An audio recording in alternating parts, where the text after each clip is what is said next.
everyone, and welcome to Playwright, a podcast about creating and sharing new ways to play.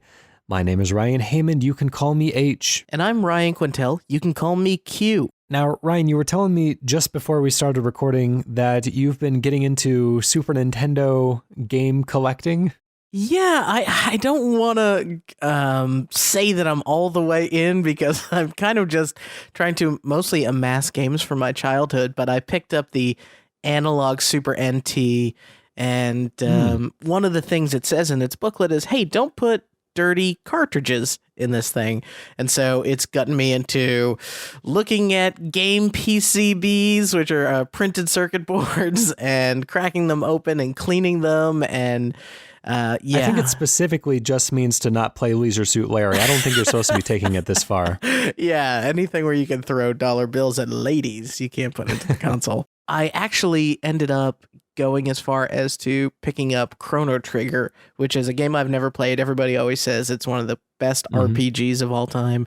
And the first one I bought was a fake from eBay. And the lady was nice enough where she issued me a refund, and she said, I'm selling these on behalf of my son and I'll give him a stern talking to.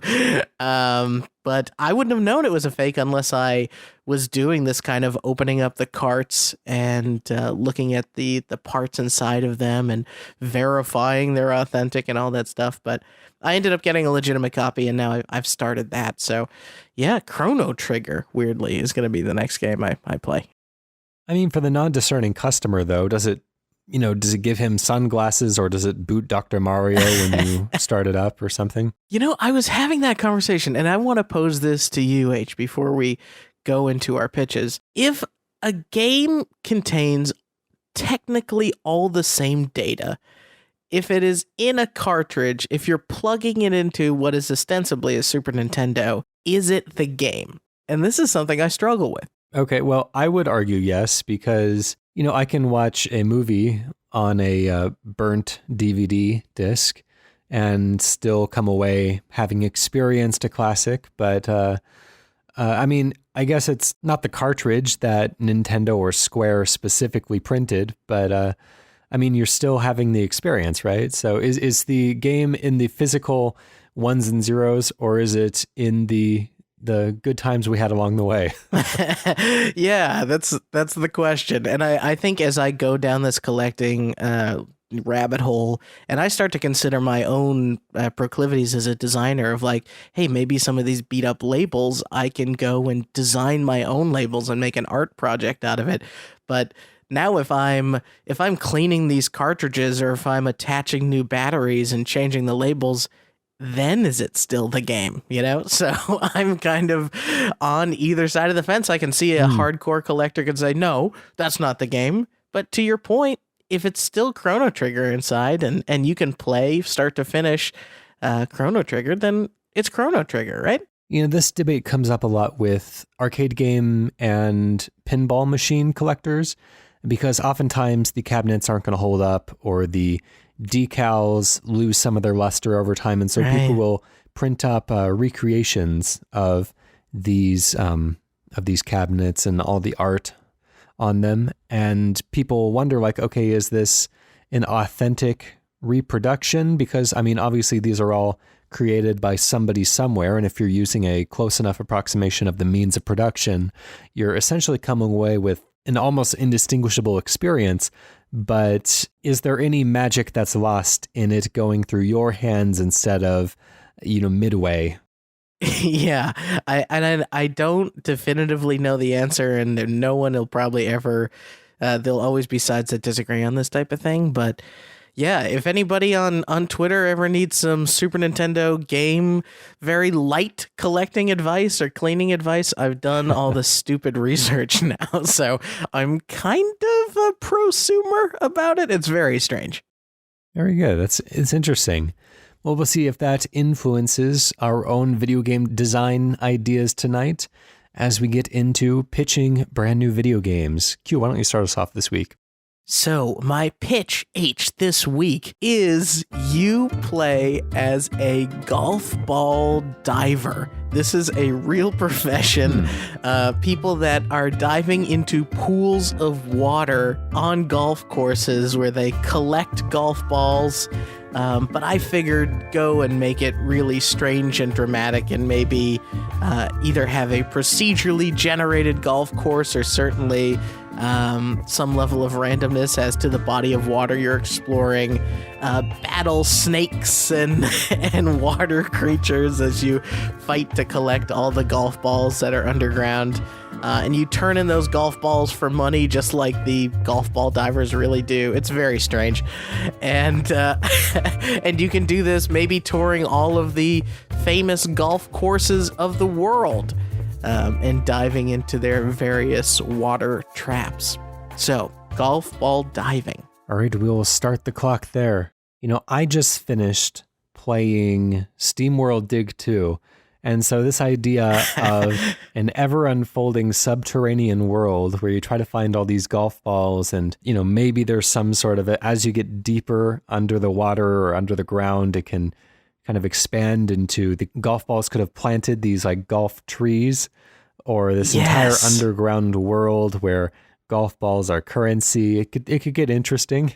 How do you see this? What is your vision for this? Because this could still go any number of ways. Yeah, well, I love the idea of the sort of SteamWorld angle of the whole thing, and making it feel like 2D and you are kind of controlling it maybe a little bit like a Mario water level or something where you can kind of go up and down. But also, I could see a version of this that feels a little bit more like Subnautica, strangely, where you eventually have to dive so deep that you need different tanks of oxygen or breathing equipment, and now all of a sudden you're crafting an exploration vessel to go just find these stupid golf balls, and maybe there's rarity of golf balls, golf ball types, and all that kind of stuff.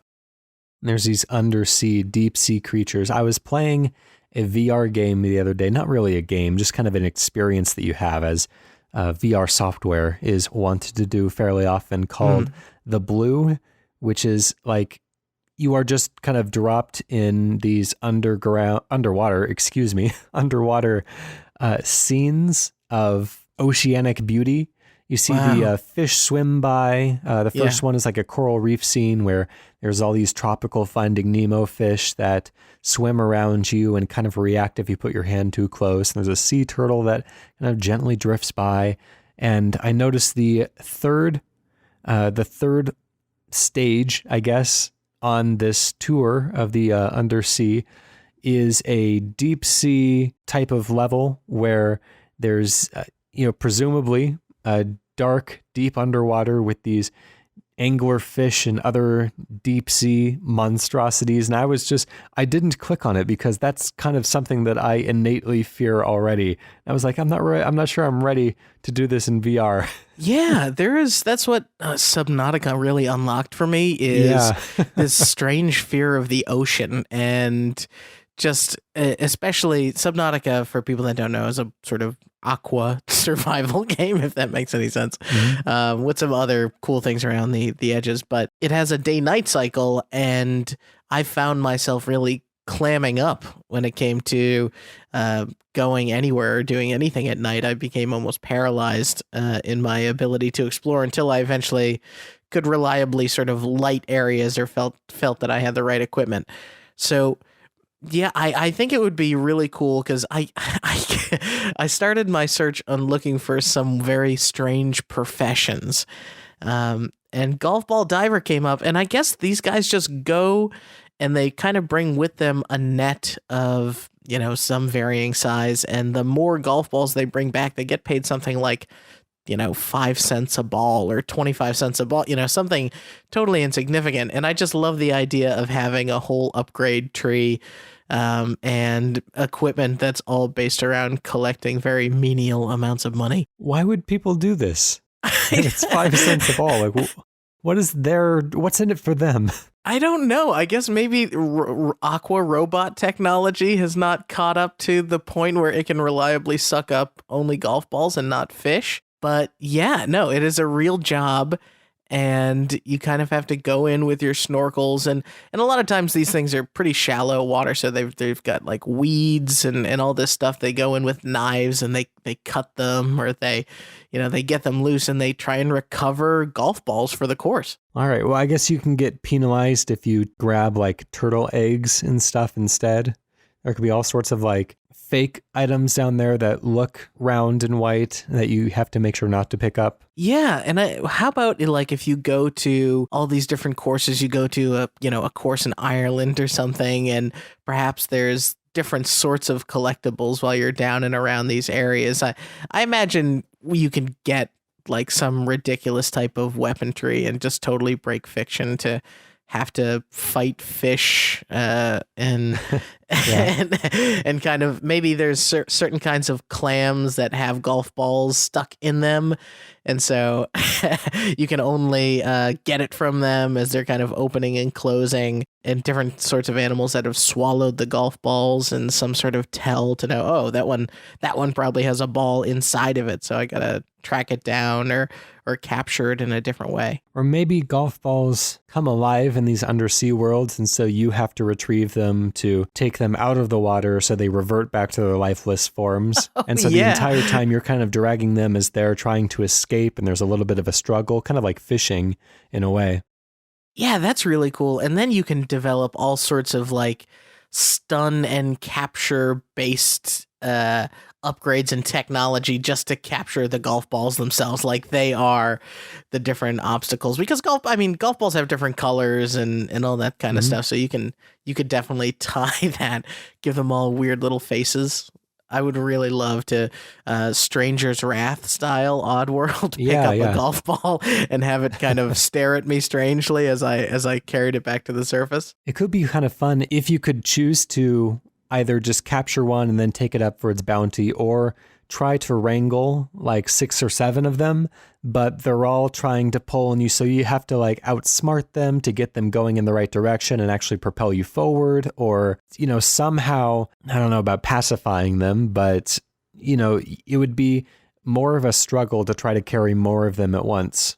That's something that you don't really get in these SteamWorld Dig games, that you come across like the maximum carry load of your current bag, and that's the limiting factor for how many resources you can take to the surface again. But there's none of that more kind of like emergent challenge. Yeah, I really like the idea of making it almost run-based or something, where you go in and, it becomes burdensome to carry more and more of these golf balls. Maybe as you put them collectively in your net, they have more sort of navigation power than you. If there's enough of them, right? It's kind of, they're trying to pull you in one direction and you're trying to get out. So yeah, they're always fighting against you, right? They don't want to be returned. So We're trying to push you into obstacles or something like that.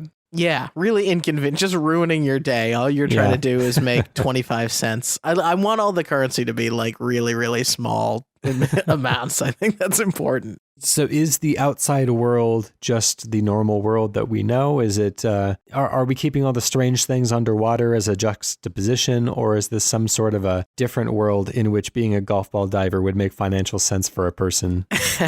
I think it would be nice if it was a very, maybe even played for comedic effect, a very mundane world. There's some question as to whether or not the actions of the golf ball diver are in his or her imagination. And, this is like, the job is so boring and repetitive that they've kind of made all this up to keep themselves entertained and occupied.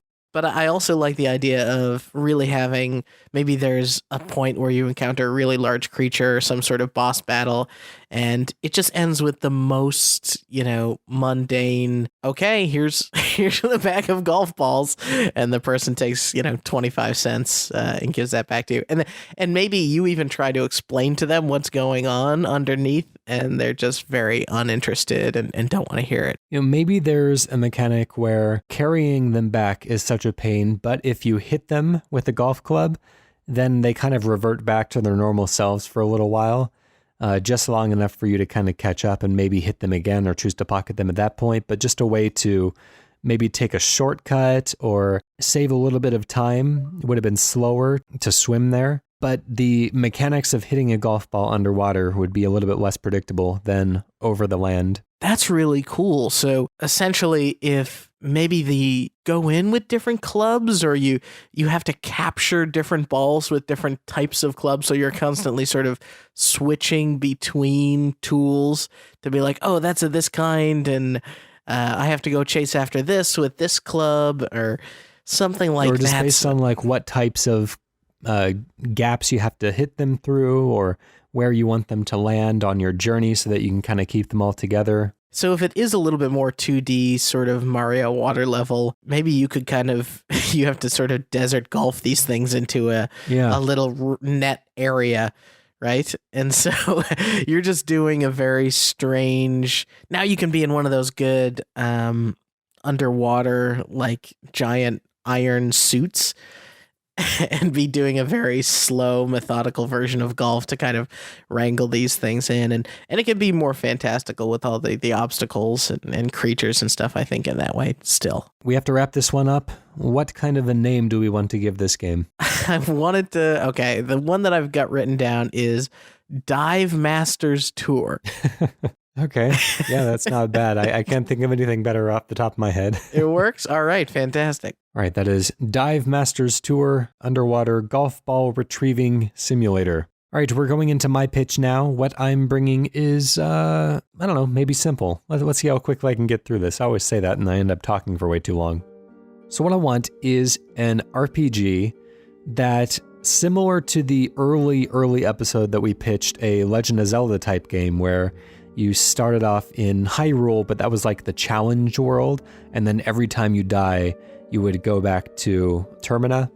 And that would be like the normal path of progression. But then, once you got some sort of an item, you can ascend back up to Hyrule to go on a challenge run to see if you can get any more of that valuable treasure and just, see how far you can get and how much you can collect before dying and going back to like the easier world.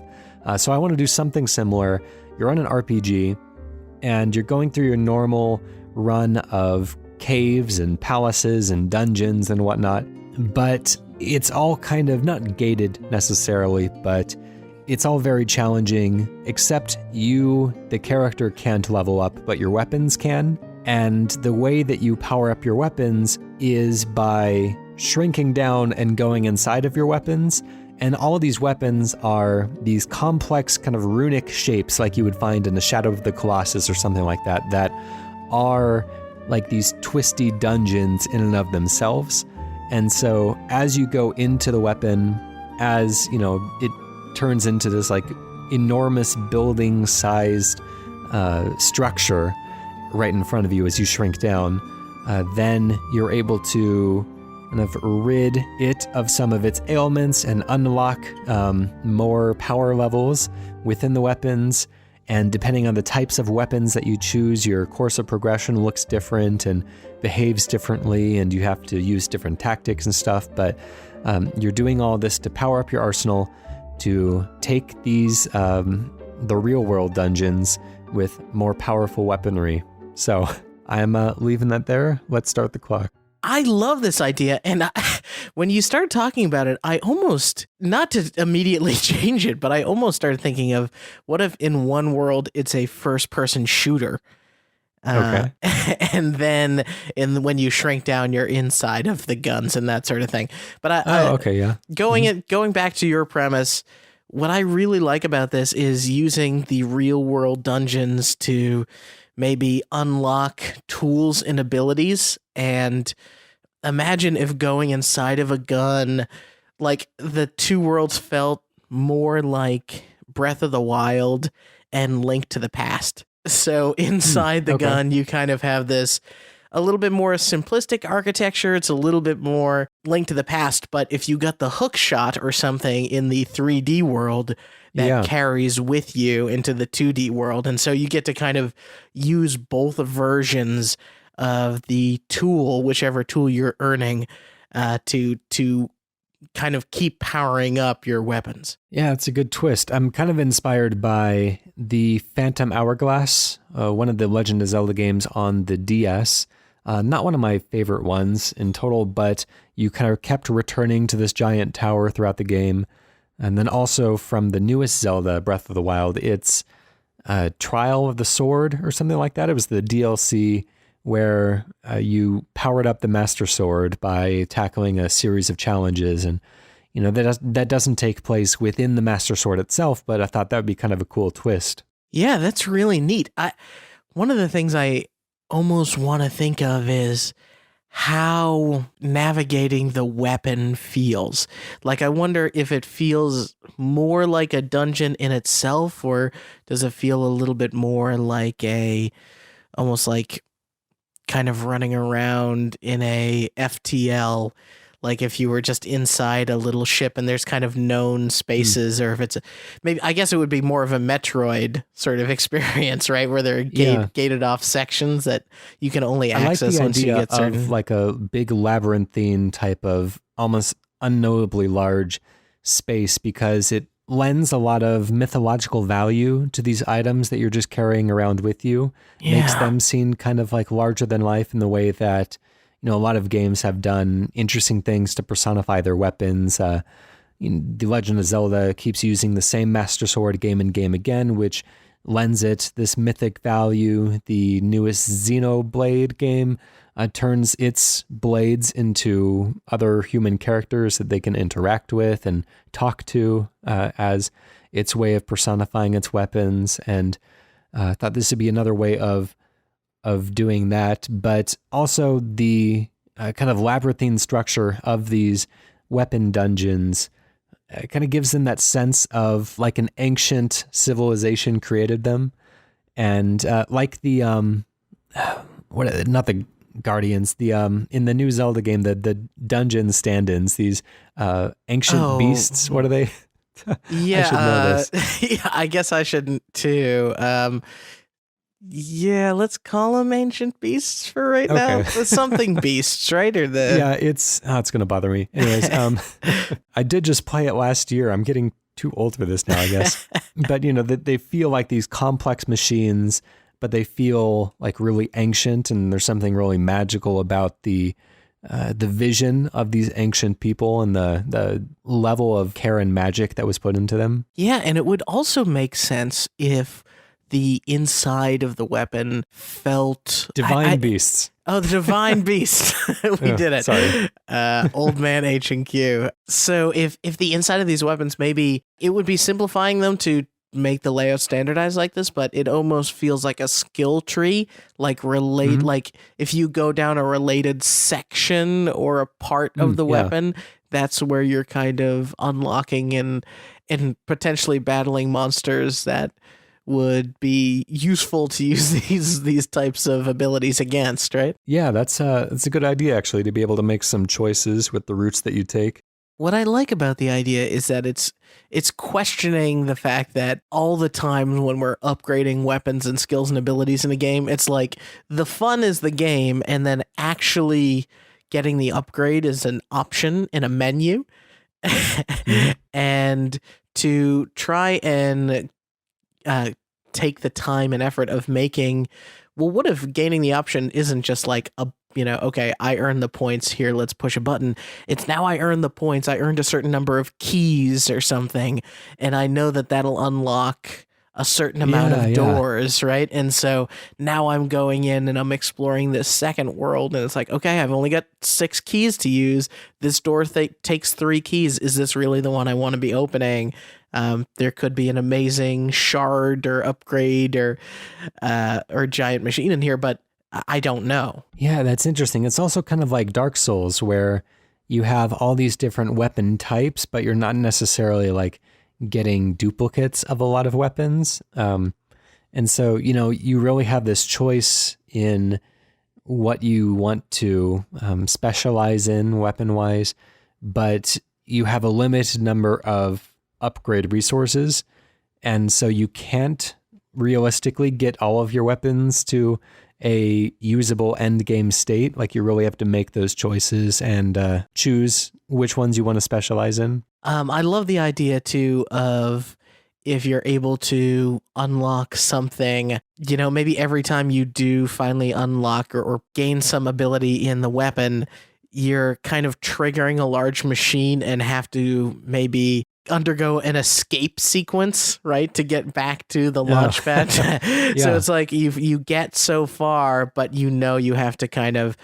backtrack. So every time you go to upgrade, it's even harder to get to the next place, right? Because you got to battle all the previous enemies along the way. And you'd have to remember your way out as well. Yeah. That'd be really kind of fun. Yeah, and that also kind of gets you a little bit more attached to your weapon because you spend this time kind of retracing the same route through the weapon and getting to know your way around it, and it starts to feel kind of like home base. And then what you could do is have a last level or a last section of the game feel like it is a giant labyrinth led by or followed by an escape sequence and kind of mirror all the things you've learned in the small world on your way out. Or if you could get towards the end of the game, like some little minion that can run your weapon dungeon for you.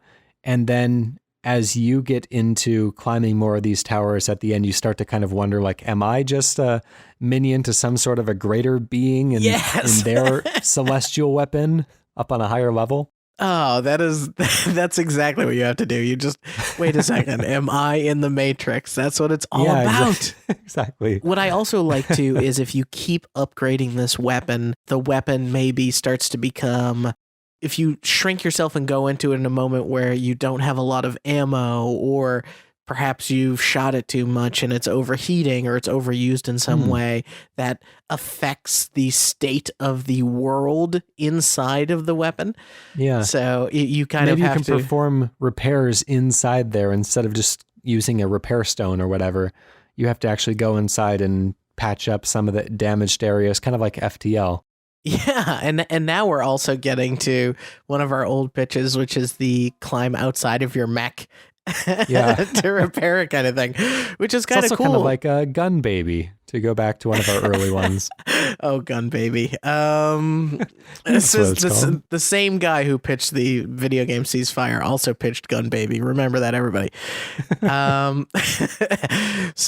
The last point that I want to make on this is that I think that just like the visual of whether or not it's the escape, but if there's parts of the weapon or staff or whatever world that you're in where you're going into exteriors and it kind of does feel like you're a fly on a giant weapon. You can almost like climbing on the side of a ship in Mass Effect during some of those final moments.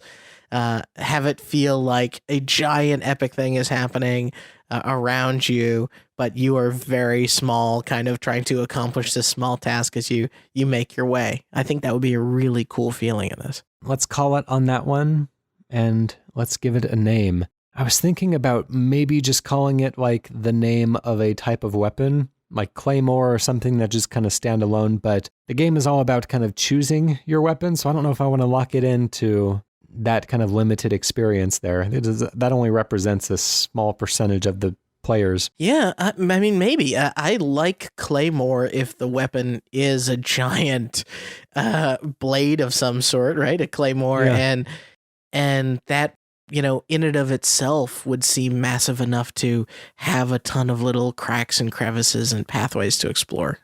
Okay, well, yeah, we can call it that. And that can be like how Pokemon has the box legendaries, but that isn't necessarily the only viable team. Exactly. So, you could choose to be a gun or a spear or a crossbow owner or whatever. But, for the sake of we need something to put on the box, Claymore it is then. Yeah, you can add a colon and something crazy if you want to make it more explanatory when we ship, when we ship. Yeah, of course. All right, let us go now to the community. This was submitted to our website at playwrightcast.com/pitch. This comes from Spencer Saunders, who we have heard from before, who says, "Egads, tragedy has struck in the Wigglin family in the highly anticipated sequel to December's hit new IP, Wigglin' Joe, Joe Wiggles Again. In Wigglin' Joe, Wiggle No More, Joe has broken his legs Joe has had his legs broken by the mob. Oh, God! I assume that means that the mob broke his legs without his consent, not that he ordered his legs to be broken. Then, as he lays in his hospital bed, wiggling his torso, and head to the beat of the next door patient's cuckoo clock, the pain medicine gets to his head. He starts to see ghosts and other crazy stuff. Joe is institutionalized and put in a straitjacket, unable to wiggle anything but his eyes. Unbeknownst to the residents of Planet Dance, Joe is actually a weapon of mass destruction. His constant wiggling expends the destructive energy that is always building in him, but now it is growing to meltdown levels. Okay. You play as Tappin Sam, saucy, the only other survivor of the project that created Joe. Sam, rather than a weapon, is a stealth operative. As she taps, she becomes invisible to those around her. She must rescue Joe before it's too late. I don't entirely know what the pitch is here, but I may have just written Wigglin' Joe fanfiction. All right, thanks, Spencer. Let's see what we can do with that. We'll start the clock. And we're done. That was the pitch. Thank you, Spencer. Oh my God. Pretty fully formed already, yeah.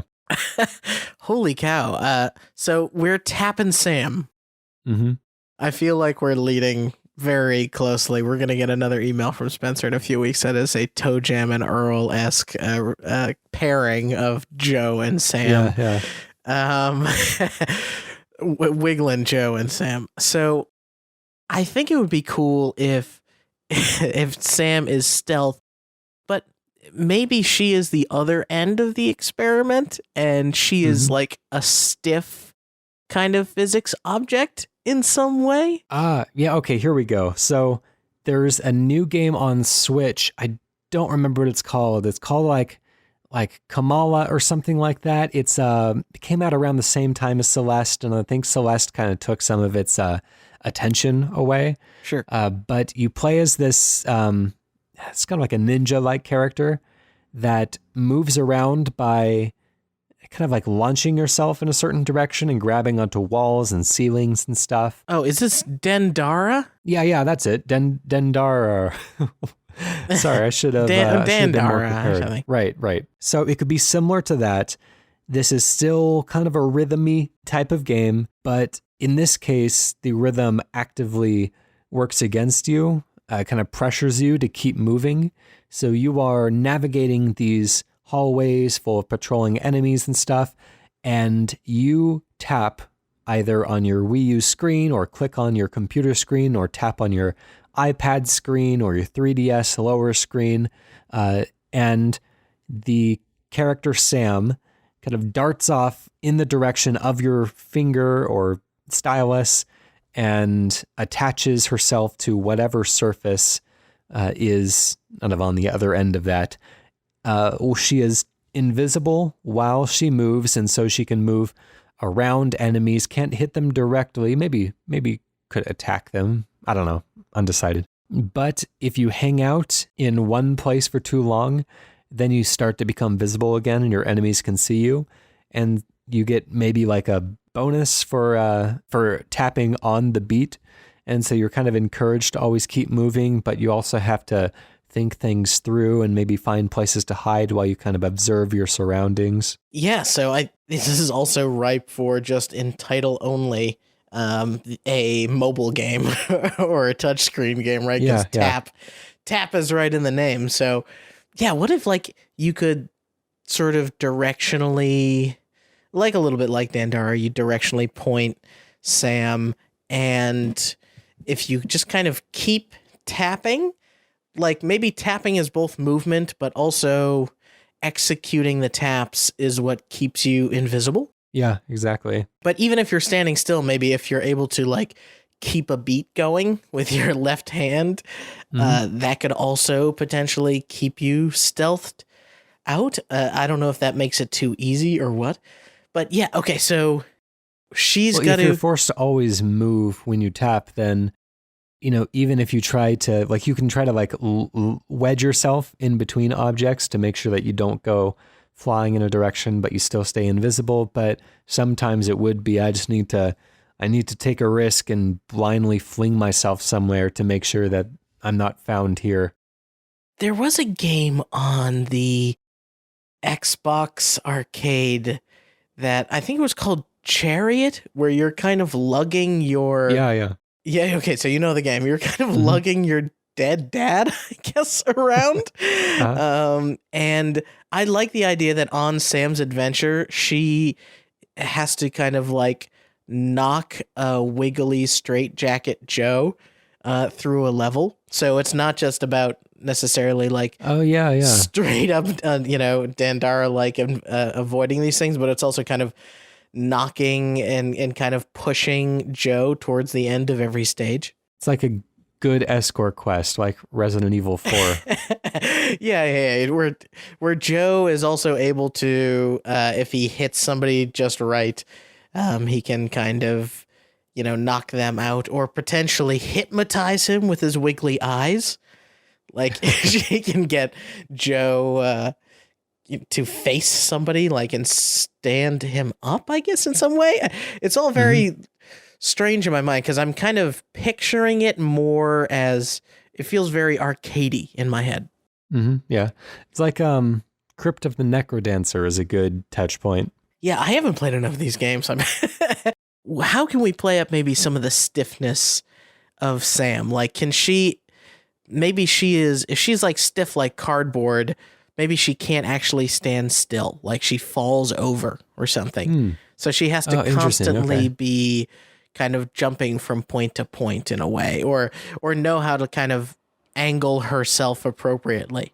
If it was kind of like rigid like a board, then she can start falling over kind of as soon as she lands, and based on where she's pointed when she's falling, that gets really complicated. It does, yeah. Is there something about Sam that could feel like dominoes? Or maybe even like something that gets stuck to a Katamari ball, like something that is inflexible in such a way because, Wigglin' Joe got all of her wiggliness in this. This is now like a twins scenario.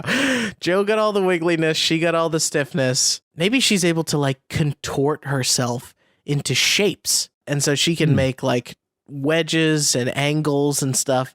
And that's how you kind of guide Joe through the levels. But there's also that element of like, it's really Joe, like she is totally invisible to guards, and it's really Joe that she's making sure is not being seen on their way out of the hospital. Is that where this takes place? Yeah, like a hospital, prison, something like that. I don't know. Sure. Okay, so if she's invisible, it's difficult to have a stealth person guide somebody else around, because if you're supposed to be kind of staying out of the way of guards instead of directly confronting them, then how are you going to clear that space that they need to get through?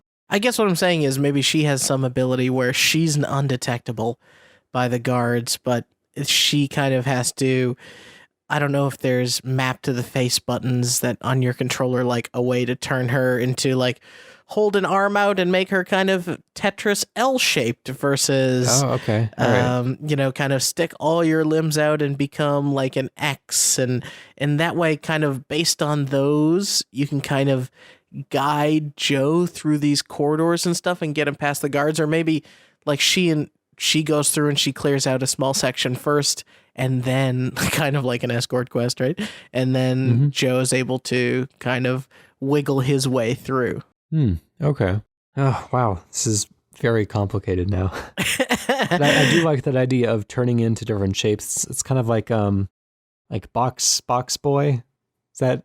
Yes. Is that the appropriate number of boxes in the name? Yeah, little 3DS puzzlers where you are a square creature named QB who can sprout, I think, 3 other boxes in various shapes, and you use that to kind of like to plug up gaps or to navigate your way around these platformy type courses. It's kind of like an easier Snakebird. One of the things that mentions in his email is Joe becoming the weapon of mass destruction.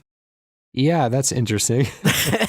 So if Joe's wiggling energy is becoming toxic in a way, maybe that suggests that this is a super micro feeling experience, and you have a strict time limit on every level, and it almost, the whole thing feels like you're under the gun to get him out of the facility so you can get the straitjacket off and he can wiggle free, and maybe at the end he can give some wiggle back to Sam. I see. Yeah. In some face-off sort of procedure or something, I assume. Okay. All right. Well, that's all the time that we have there. I don't feel like we're quite close to cracking that nut just yet, but I think we've loosened it. So, yeah. Why don't y'all get in touch with us? So let us know where you would take Wigglin' Joe's and Tappin' Sam's continued adventures.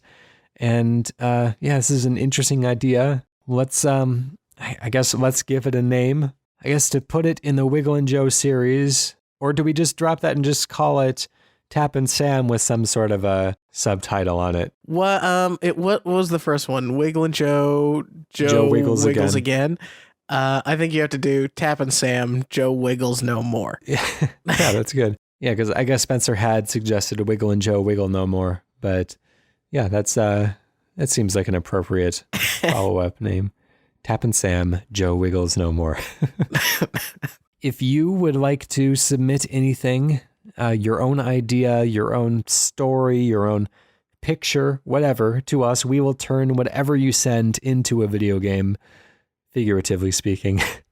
And you can do that at playwrightcast@gmail.com. You can email us. You can go to playwrightcast.com/pitch to pitch it to us directly, or you can tweet us at playwrightcast.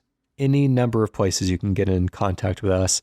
Send us your video game ideas. We will read them on the show. And that is spelled PLAYWRITECAST. Special thank you to PROTODOME for the use of our theme song, Hello World. It's off the album Blue Noise. It's very good, and you should go listen to it. All right. And do you want to take us out with a miniature idea? Yeah, today's mini idea is a shooter, very fast-paced like Doom, but at any point you can reverse gravity and the whole level turns upside down. Oh, I see. Cool. I'm into that. All right. We'll see you next week. Bye.